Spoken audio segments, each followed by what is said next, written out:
Promotion and regulation of online gaming bill 2025 यानी प्रोगा को लेकर के कल सुप्रीम कोर्ट में जितने भी फैंटेसी एप्लीकेशन है रियल मनी गेमिंग से जुड़े और skill based non skill based सब को लेकर के सुनवाई कल सुप्रीम कोर्ट में होने वाली थी। लेकिन दोस्तों आप सभी को पता है कि ये मामला पिछले साल अगस्त 2025 से कोर्ट में पेंडिंग पड़ा हुआ है। अगर ये वाला अगस्त फिर से आ जाएगा तो पूरा 1 साल हो जाएगा। दोस्तों इस चीज को लगभग 1 साल होने को है, लेकिन ऐसा उम्मीद लगाया जा रहा था कि अब सुनवाई होने वाली है, क्योंकि आईपीएल चल रहा है तो हो सकता है कि आईपीएल के मिड तक इस मामले की सुनवाई हो जाए और कोई ऐसा डिसीजन सामने आ जाए जिससे कि ये लगे कि हाँ फिर से पेड कॉन्टेस्ट जो ड्रीम 11 है, माई 11 सर्कल है, जितने भी फैंटेसी वाले हैं या फिर जो भी स्किल बेस्ड वाले हैं उन पर तो कम से कम कॉन्टेस्ट शुरू ही हो जाए। दोस्तों आज की वीडियो में हम इसी पर बात करने वाले हैं, कल जो सुनवाई हुई या नहीं हुई उस पर क्या कुछ अपडेट है, आगे क्या कुछ हो सकता है, मुझे सारी चीजों पर आज की वीडियो में हम बात करने वाले हैं। लेकिन वीडियो को शुरू करने से पहले मैं आपको डिस्क्लेमर देना चाहता हूं कि ये वीडियो केवल इन्फॉर्मेशन, एजुकेशन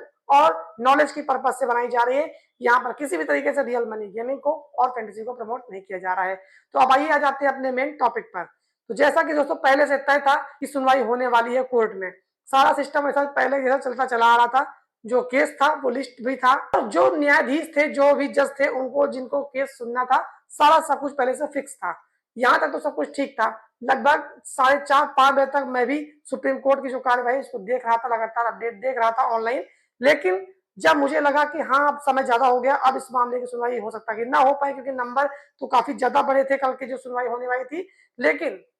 ये लग रहा था कि हो सकता है लेट लपेट इसका नंबर आ ही जाए, लेकिन नंबर नहीं आया। और वजह सिर्फ वही जो कि पिछले काफी समय से हम लोग देखते चले आ रहे हैं, वो वजह सिर्फ एक ही है कि समय की कमी के कारण केस फिर से नहीं सुना गया। जब केस सुना नहीं गया तो उस पर अपडेट जियो का त्यों बना रहेगा, जो चीजें पहले जहां पर थी वहीं पर है, ना कुछ आगे ना कुछ पीछे। ये केस अभी भी वहीं पर खड़ा है जो पिछले साल अगस्त से जहां पर खड़ा था, ना तो वो बंद है ना वो चालू है, बस बीच में लटका हुआ है और चल क्या रहा है, फ्री टू प्ले। लेकिन सबसे बड़ी बात यह है कि जो फैंटेसी इंडस्ट्री है, जो रियल मनी गेमिंग वाली इंडस्ट्री है, ये इतना बड़ा मार्केट होल्ड करती है, लेकिन इतना गंभीर मामला, इतने यूजर्स से जुड़ा हुआ मामला, इतने ज्यादा लोगों की नौकरियों से जुड़ा हुआ मामला, मुझे समझ नहीं आता कि इस पर समय क्यों नहीं दिया जा रहा है। बाकी सारे केसेस सुने जा रहे हैं, उसके पीछे वाले केस सुने जा रहे हैं, आगे वाले सुने जा रहे हैं, इसी को क्यों नहीं सुना जा रहा है। सबसे बड़ी बात तो ये है क्योंकि जब तक किसी मामले को आप सही से सुनेंगे नहीं, तब तक उस पर डिसीजन क्या ही दिया जाएगा, और ये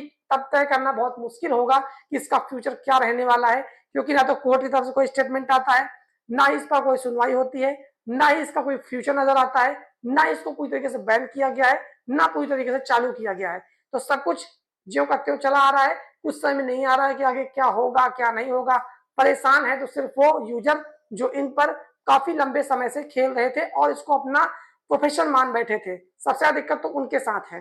क्योंकि जिन लोगों ने इसको अपना जॉब बना लिया था, उनका काम ही था दिन भर खेलना और बाकी सारी चीजें लगातार कंटिन्यू करना, उनको मेरी एक एडवाइस है, एक सलाह दे सकता हूँ कि भाई आप इसको सिर्फ इंटरटेनमेंट तक ही सीमित रखें, इसको अपना करियर ना बनाएं, क्योंकि इसका खुद का क्या करियर रहने वाला है ये खुद को इनको नहीं पता है। तो आप ऐसे में अपना ज्यादा समय जाया ना करें, इसको अपनी हॉबी की तरह लें, और जैसा कि फ्री टू प्ले चल रहा है, अगर आप चाहें तो वहां पर खेल सकते हैं। मेरी एक एडवाइस आपको और रहेगी कि आप गलत तरीके के इलीगल साइट्स पर बिल्कुल ना खेलें, वरना आपके लिए मुसीबत और बढ़ सकती है। तो आप जो लीगल चीजें हैं उन पर जाके ट्राई करें, इलीगल चीजों की तरफ ना जाएं। बाकी पेशेंस बना के रख के देखना है, देखने वाली बात होगी कि आगे कब तक ये चीज चलती रहती है, कब तक ऐसे कोर्ट पर मामला चलता रहेगा। ऐसा नहीं है दोस्तों कि कोई मामला जिंदगी में चलता रहे, कभी ना कभी कोई ना कोई डिसीजन उस पर निकल के सामने आएगा। बाकी रही बात कि गवर्नमेंट का क्या स्टैंड है, गवर्नमेंट क्या चाहती है, तो एक बार आप कमेंट करके जरूर बताइएगा कि क्या आपको लगता है कि गवर्नमेंट कभी रियल मनी गेमिंग और फैंटेसी को प्रमोट करेगी, सपोर्ट करेगी, या फिर उसको कभी मतलब जैसा चल रहा था वैसे चलने देगी। आपकी क्या राय है इस बारे में, आप कमेंट करके हमसे जरूर शेयर कीजिएगा। और अगर कोई अपडेट निकल के सामने आता है कोर्ट की तरफ से या गवर्नमेंट की तरफ से, अगर कोई चीजें मार्केट में हलचल होती है, तो वो आपको हमारे चैनल पर देखने के लिए जरूर मिलेगी। इसके लिए आपको कुछ नहीं करना है, सिंपल से आपको हमारे चैनल को सब्सक्राइब करके हमसे जुड़ जाना है। वीडियो अगर अच्छी लगी हो तो लाइक भी कर दीजिएगा। अब आपसे मुलाकात किसी दूसरी वीडियो में होगी, तब तक के लिए आप सबका बहुत बहुत धन्यवाद दोस्तों।